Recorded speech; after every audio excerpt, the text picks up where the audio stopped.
Bonjour à tous, heureux de vous retrouver pour votre quintet flash du jour. Ce samedi, on prend la direction de l'hippodrome de Saint-Cloud. Ce sera à l'occasion du Prix de Versailles. On va évoluer sur 1600 mètres, une épreuve qui s'annonce assez ouverte avec des chevaux qui débutent dans cette catégorie mais qui ont montré quelques moyens par le passé. On va toutefois donner l'avantage au sexe faible, comme on dit dans cette épreuve.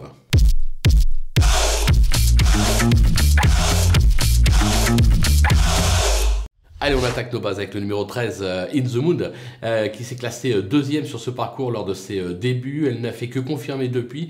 Je trouve l'engagement vraiment favorable. Je pense que ça peut être une révélation dans cette épreuve. Elle mérite un certain crédit. Attention, numéro 5, Twilight, sans faute depuis ses débuts avec 2 victoires et 8 accessites en 10 tentatives. Elle vient de s'illustrer à ce niveau, c'était sur l'hippodrome de Compiègne. Sur sa lancée, je pense qu'elle peut ambitionner la gagne elle aussi. Le numéro 9, Dr. Ron, qui n'a encore jamais failli depuis ses débuts. Une victoire, 6 accessites. Il compte déjà 2 troisième places à ce niveau. Il est pris à son poids. Lui aussi peut tout simplement jouer la gagne. Je serais d'ailleurs tenté d'aller jouer ces trois-là en jumelé gagnant et placé sur theturf.fr. Du côté des opposants, le numéro 6, Scottish Anthem, qui affiche 100% de réussite sur ce parcours, avec 2 accessites et a fait ses preuves dans cette catégorie. Sa forme est sûre, comme l'atteste son récent succès sur l'hippodrome de Compiègne. On en attend tout simplement une confirmation. Le numéro 4, Scottish Saint, qui cherche la course à ce niveau, comme l'attestent ses 2 récents accessites. Elle semble se plaire sur la distance du jour. Elle peut, elle aussi, trouver son jour samedi. C'est vraiment ouvert pour la victoire. On a vraiment plusieurs compétiteurs et compétitrices à même de s'imposer. Et attention à l'As Great Rotation qui retrouve ici le parcours de l'unique succès de sa carrière. C'était en valeur 36, il est en 38.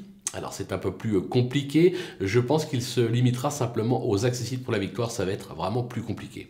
Le coup de poker, ça sera le numéro 10, Samba Vanilla, qui vient d'aligner 3 bonnes perfs dans les handicaps en province. Alors elle passe ici un test bien évidemment à ce niveau, mais elle sera sur sa distance de prédilection, raison pour laquelle il ne faudrait pas la sous-estimer. Les outsiders avec le numéro 15, Galore, qui n'a encore jamais déçu depuis ses débuts. Ce sera en revanche une première sur la distance et donc un test également à ce niveau. Maintenant, son entourage est assez confiant. Il est capable de venir brouiller les cartes dans cette épreuve. Le numéro 2, La Loire, qui vient d'ouvrir son palmarès sur la distance, c'était sur l'hippodrome de Compiègne. Alors ça se complique avec 5 livres de pénalité, mais là encore, son entourage est très confiant. Raison pour laquelle vous pouvez, c'est au choix, la remonter dans une sélection, quoi qu'il arrive. Je pense qu'elle a sa place sur un ticket. Le numéro 12, Ankelbo, alors c'est pas un foudre de guerre, mais il s'est déjà illustré sur ce parcours. Il vient de prouver sa forme en province. Pour les places, pourquoi pas. Le numéro 16, Vive des Aigles, qui se montre plutôt régulier depuis ses débuts. Il vient d'ouvrir son palmarès sur la distance, c'était à Angers. Alors ça lui coûte 2 kg de pénalité. Le lot est plus relevé cette fois-ci, raison pour laquelle je le mets un peu plus bas dans ma sélection. Et enfin, le numéro 3, Lady Pink, qui a échoué à chacune de ses tentatives à ce niveau. Maintenant, elle s'est déjà placée sur ce parcours, mais n'a qu'une course dans les jambes. Voilà, c'est un peu une interrogation pour moi, raison pour laquelle, sur ce qu'elle a fait, sur son aptitude au parcours, je la garde. Mais bon, je suis pas sûr qu'elle soit prête à relever le défi. Bon, si vous avez la place, vous la gardez, sinon vous l'éliminez.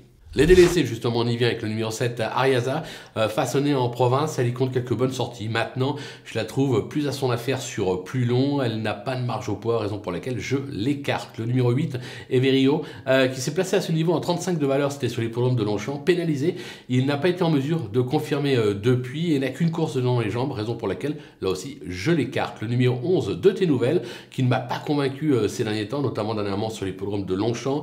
Elle me semble plus à son affaire sur les courtes distances, 1000-1200 mètres. Voilà, impasse tentante comme on dit. Et enfin le 14, Red Joy, qui vient d'ouvrir son palmarès sur ce parcours, mais c'était à réclamer. La marche est beaucoup plus haute cette fois, même si sa forme est sûre. J'ai pas la place de la garder, raison pour laquelle, là aussi, je tente l'impasse. Voilà, on a fait le tour de cette belle épreuve qui s'annonce des plus ouvertes. On va se quitter bien évidemment avec ma sélection, mes conseils de jeu, en vous rappelant que vous pouvez profiter du petit code promo qui défile en bas de l'écran à FlashTurf pour ouvrir un compte sur theturf.fr et bénéficier jusqu'à 250 € de bienvenue. C'est plutôt sympathique. Alors à vous de jouer.